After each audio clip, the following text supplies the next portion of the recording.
1993, id Software unleashed a force that would shake the gaming world unlike anything before it. Doom was released, and with it, the birth of a new generation.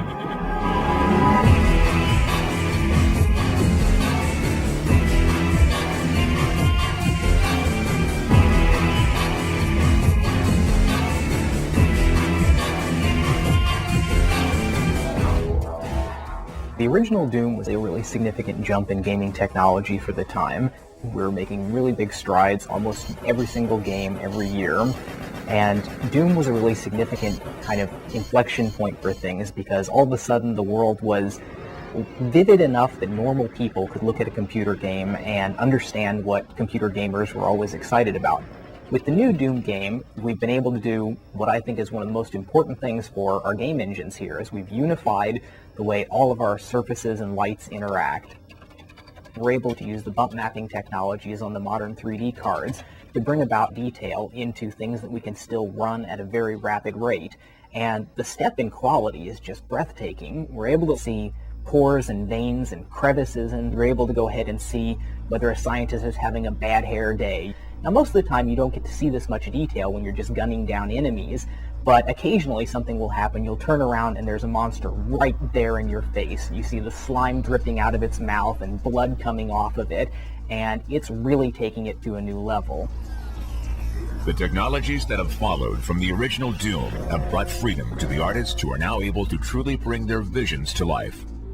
Gamers will no longer just play games, they will be immersed in them. Every generation of technology that John Carmack has created has raised the bar for the industry and really set an example that other programmers have used to follow in creating their next generation of technology. Doom 3 is going to be the exact same thing. It looks awesome, and the universe that we've created is nothing short of just mind-boggling. We are going to redefine what people expect to see in a PC game experience and provide them something that they haven't had an opportunity to experience before. There's a huge difference between the way we created art back for the old Doom, for the original Doom, and the way we create art now for Doom 3. When you're trying to compare what you're used to seeing or what you saw in the old Doom compared to Doom 3, it's almost like a comic book coming to life. In Doom 3, we're able to create hyper-realistic environments, things that you really would only see before in a movie.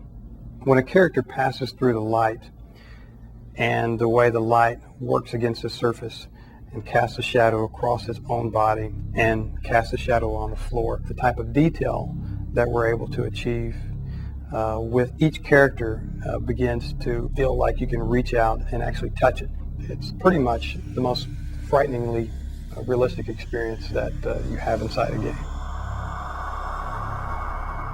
In the original Doom, we had a lot of limitations when we were working with the maps. The player couldn't jump, we weren't able to have a room above another room. It was all very simple. The level making experience in Doom 3 is much more complicated than any other title that we've done in the past. As technology's improved, we've had fewer and fewer limitations. And now, with Doom 3, we have the ability to create anything that we want. As an animator from a film background, I was always taught to try to get inside the characters and kind of get a feel for what they're thinking. And with the new Doom, I felt that I've been able to be a lot more creative here because I get to basically come up with how the characters move and what the cinematics are and what the demons are doing, what the zombies are doing. So it's very cool.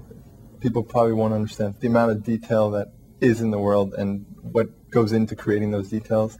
All the textures are actually models. They're not just painted anymore. Everything is modeled very detailed, very high res, and then we'll build the lower res off of that, and with the new John Carmack magic, it adds all the details back in.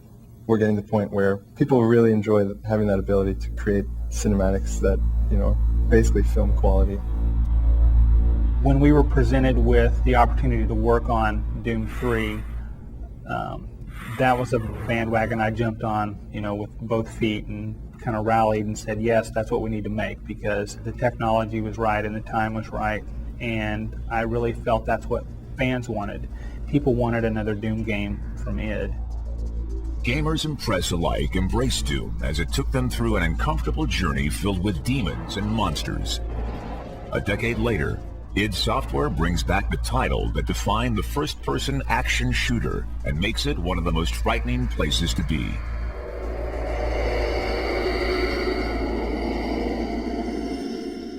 The first time I'd seen Doom and played Doom, it came at a very inopportune time where we were, I just finished the Downward Spiral album, and our keyboard player at the time walked in with the shareware of Doom. That halted any sort of work we were getting done. They put a game out that really catered to my taste. It seemed politically incorrect, and it seemed violent, and it seemed like a game that couldn't have been made by a giant company. It was fun, it was addicting. It really just struck a chord with me. The we don't give a shit attitude, that's one of the things that made it great.